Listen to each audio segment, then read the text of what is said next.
Aujourd'hui, je vais m'adresser aux femmes entrepreneurs comme moi et on va parler spécialement dans un sujet, c'est le choix du conjoint. Je vais vous présenter essentiellement 5 types d'hommes à fuir lorsque vous êtes entrepreneur et je vais vous expliquer pourquoi.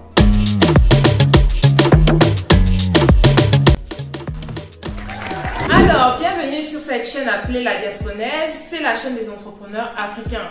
Les entrepreneurs qui sont sur le continent, mais également nous qui sommes dans la diaspora et qui souhaitons investir en Afrique. Alors moi je suis Lomi Guitou, coach en stratégie business et consultante en marketing digital.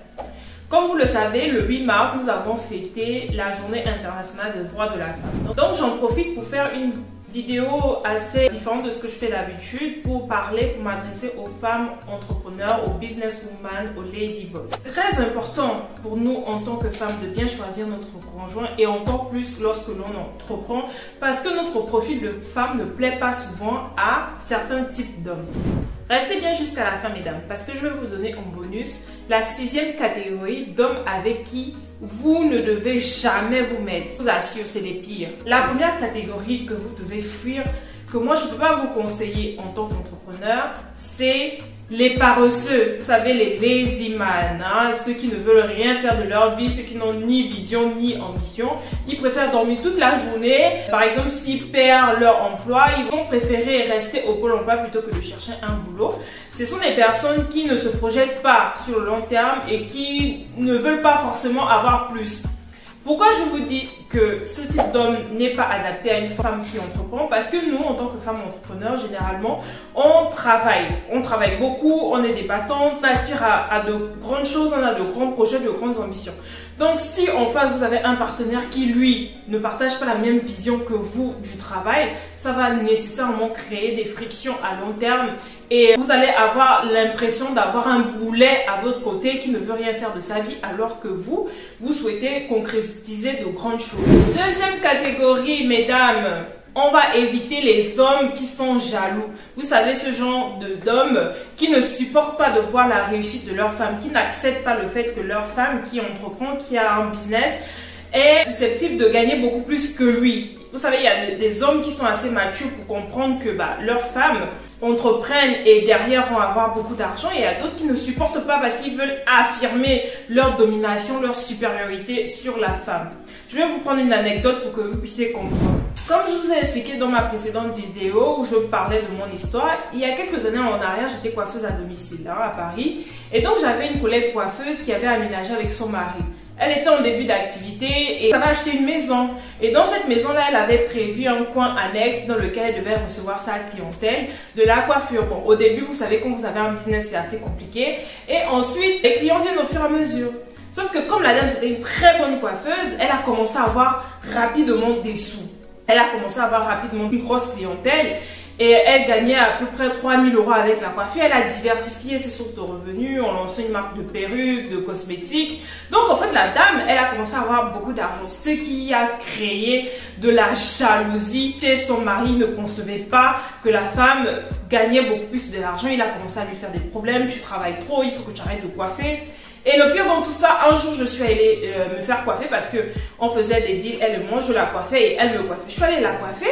Et le monsieur il est rentré mais d'une impolitesse sans gêne, dire devant nous qui étions là parce qu'on était 2 clientes ce jour-là. Il est venu dire oui, je t'ai dit que je voulais plus que tu reçoives les gens ici, je veux plus que tu coiffes, il faut que tu arrêtes sinon ce mariage va s'arrêter.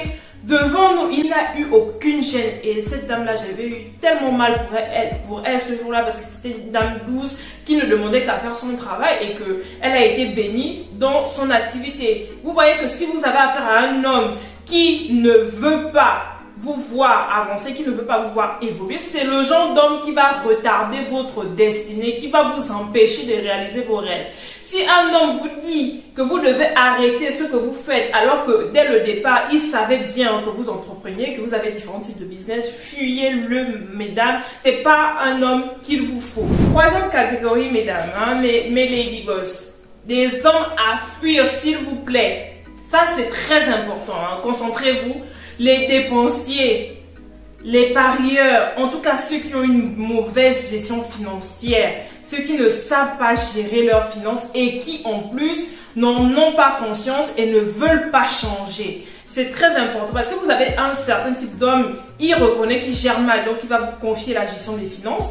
Mais il y a d'autres, il sait qu'il gère mal, mais il ne veut pas vous laisser gérer. Donc quand vous avez affaire à un type d'homme dépensier là, il est tout le temps en train de prendre des crédits conso, il est tout le temps au découvert. Et quand il gère mal, il vient vous demander de l'argent pour compenser sa mauvaise gestion financière et que vous lui dites non, je ne peux pas.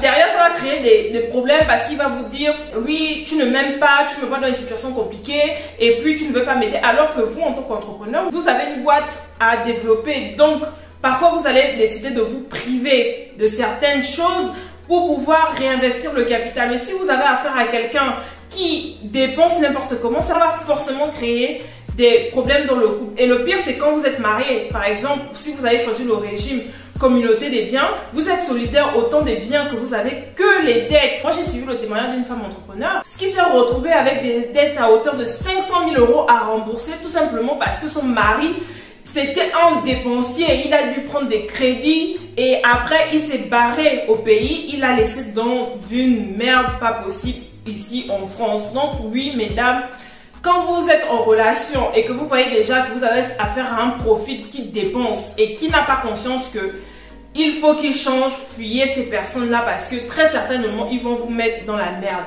Fuyez également les hommes qui parient parce que des addictions et donc potentiellement, ils pourraient prendre tout l'argent que vous avez gagné pour aller revendre. Peut-être que vous êtes là même là, dans la même maison, vous ne savez pas qu'il a déjà hypothéqué la maison pour aller parier dans un casino. Donc, mesdames, on dit souvent que les conséquences corrigent mieux que les conseils. Prenez ces conseils. Quatrième type d'homme à fuir, vraiment, ouvrez les yeux. Ne vous laissez pas seulement amadouer par l'amour et les belles paroles. On sait bien que les hommes aiment dire aux femmes ce qu'elles souhaitent entendre. Mesdames, fuyez les calculateurs et les profiteurs. Ce type d'homme-là s'intéresse très souvent à nous. Pourquoi? Parce qu'on a très souvent une stabilité financière. On a une stabilité qui leur permet, eux, de moins dépenser. Donc, du coup, vous allez rencontrer un mec, vous commencez une relation et puis vous observez que le monsieur il fait des calculs. Par exemple, il va venir chez vous la première fois, il va dire ah oui, tu as un grand appartement, tu as une belle voiture, ah mais tu sais on peut se mettre ensemble, comme tu as un grand appartement, je préfère vivre chez toi, ça je vais laisser mon appartement. Et quand il vient, il va te dire oui mais quand je n'étais pas là, tu payais quand même ton loyer, donc voilà je peux t'aider mais pas que je vais payer à 100%. Ce genre d'homme là ne vient pas vers vous pour ce que vous êtes, mais pour ce que vous avez. Donc, il va commencer à faire des calculs, il va commencer à vouloir profiter de votre situation, lui, pour faire des économies, par exemple, ou bien il va vouloir profiter pour dépenser moins. Ça veut dire qu'en fait, le rapport que vous avez avec cet homme-là, c'est pas un rapport d'amour sincère, mais c'est plutôt un rapport financier.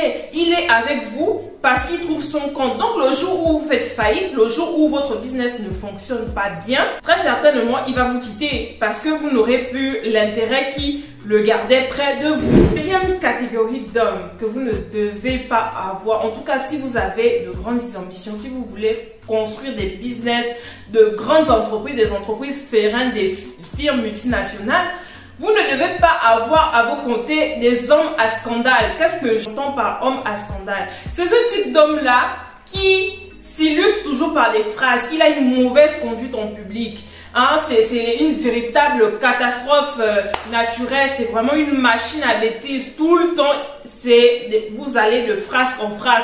On va vous appeler aujourd'hui qu'il est en détention, il est sorti avec une gamine de 15 ans. On va vous appeler demain parce qu'il s'est montré violent vis-à-vis des gens. Vous allez sortir, vous allez à une réunion familiale par exemple, et puis il s'illustre par un comportement tellement nauséabond que ça finit en bagarre. Ce genre d'homme, mesdames, laissez tomber. Vous savez comme moi, en tant qu'entrepreneur, l'image est très très importante pour le business. Donc, la sale image de votre mari peut dépeindre sur vous. On va vous dire, ah c'est la femme du monsieur là, le monsieur qu'on voit tout le temps ivre dans les caniveaux, c'est la femme du monsieur là, le monsieur qui court après toutes les gamines de la ville. Non. Alors que vous vous investissez pour avoir une certaine image, une image qui va conforter vos partenaires et vos clients, lui il va venir par ses frasques détruire ce pourquoi vous vous battez, ce que vous souhaitez construire. Donc non mesdames, si au début de la relation vous commencez à voir que c'est un homme à scandale qui est toujours le centre de scandale, fuyez parce que ça risque demain, après-demain, de vous porter préjudice. Chose première, chose due, vous êtes resté jusqu'à la fin. Donc, je vais vous donner une 6e catégorie d'hommes. À ne surtout pas, alors là, à ne surtout pas vous mettre en relation avec, ce sont les égocentriques et les pervers narcissiques. Ce type d'homme-là, mesdames, si vous rencontrez, fuyez. Parce que ils vont vous détruire autant psychologiquement que financièrement, en tout cas mentalement. Vous savez que quand on est entrepreneur, la santé mentale est très importante pour le business. Parce que si vous n'êtes pas bien psychologiquement, ça va avoir d'une manière ou d'une autre un impact sur votre business. Parce que quand vous n'êtes pas bien, vous avez le gourmet, vous avez mal au cœur, vous ne pouvez pas travailler, vous ne pouvez pas voir comment mettre en place des stratégies pour faire grandir votre entreprise. Donc, mesdames, les égocentriques, qu'est-ce que j'entends par là? Ce sont les moi-je, les gens d'hommes. Il va seulement vous parler de ses projets, de sa vie, de sa famille, de ses accomplissements. Tout ne tourne qu'autour de lui. Lui là, il n'aime personne à part lui. Comment vous voulez vous mettre en relation avec ce type d'homme? Sachant que vous avez de grands challenges.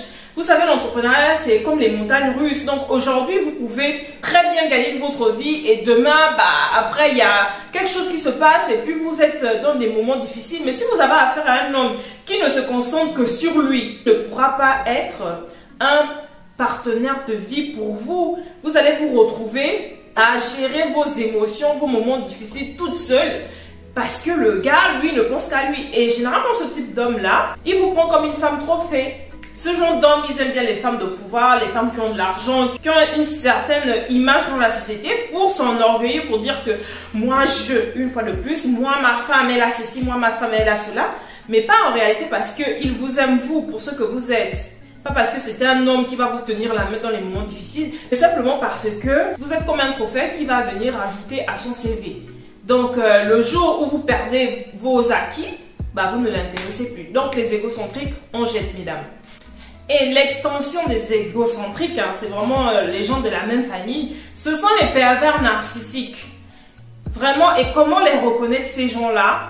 Ce sont des gens qui surestiment toujours leurs exploits. Ce sont des gens qui vont toujours vouloir vous mettre en situation de faiblesse, vous rabaisser, vous dire que ce que vous faites, ce n'est pas bien. Ce sont des gens qui vont toujours vouloir se victimiser alors qu'en réalité, c'est le bourreau. Ils exercent une telle emprise sur vous et peuvent manifester des signes de violence, à la fois la violence psychologique avec des paroles dégradantes. Certains parfois vont exercer de la violence sur vous pour vous faire comprendre que vous n'êtes rien et qu'en réalité, s'ils se montrent violents vis-à-vis de vous, c'est par votre faute. Et le gros problème avec ce genre de personnes, c'est qu'ils vous brisent en fait. Vous perdez totalement confiance en vous.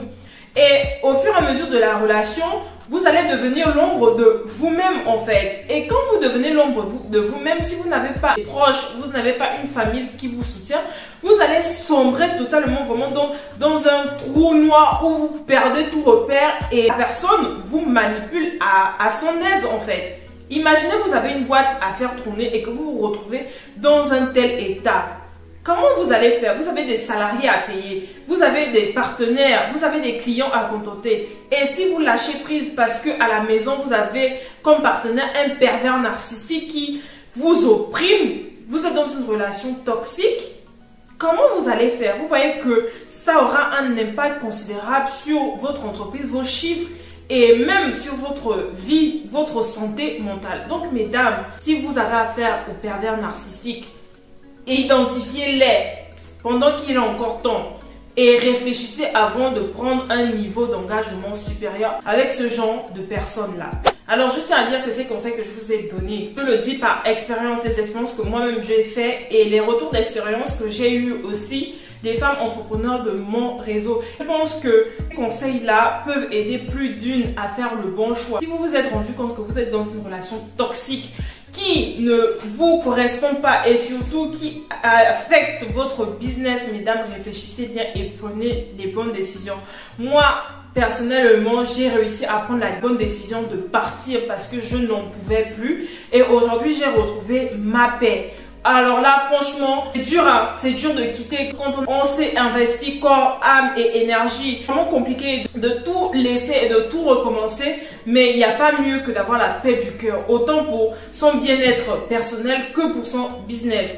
Ça va être dur, mesdames, mais si parmi vous, il y a une qui vivent des situations compliquées, je vous dirais, vaut mieux être seul, mesdames, que d'être mal accompagné. Si vous avez déjà tout essayé et que ça ne change pas, sortez des relations toxiques. Ça va vous permettre de prendre un bol d'air bien frais, d'être une meilleure version de vous et surtout de vous lancer dans d'autres projets, des projets qui seront fructifiants et épanouissants pour vous. Donc, ça, c'était les hommes à fuir. Maintenant, dans une prochaine vidéo, on parlera de comment choisir un bon conjoint lorsqu'on est femme entrepreneur. Quelles sont les valeurs, quels sont les principes que l'on doit chercher chez un homme, un compagnon de vie qui pourra nous aider à réaliser nos rêves, mais qu'on pourra aussi aider à s'affirmer, à se réaliser en tant qu'homme. Et pourquoi pas, je pourrais aussi faire une vidéo concernant les hommes entrepreneurs pour conseiller également sur le choix de la femme. Parce que si vous faites des affaires et que à vos côtés, vous n'avez pas une grande dame, ça va être compliqué pour vous aussi de réussir. Si vous avez aimé cette vidéo, n'hésitez pas à vous abonner, à activer la petite cloche de notification pour ne rien rater et surtout partager parce que ça peut sauver la vie d'une femme. Dites-moi en commentaire également ce que vous en avez pensé. Est-ce que vous avez vécu des situations similaires? Est-ce que vous avez déjà rencontré ce type d'homme-là? Et comment vous avez géré la situation? C'était le Minguito, celle qui vous aide à écrire votre success story à l'africaine. Je vous donne rendez-vous prochainement pour une nouvelle vidéo.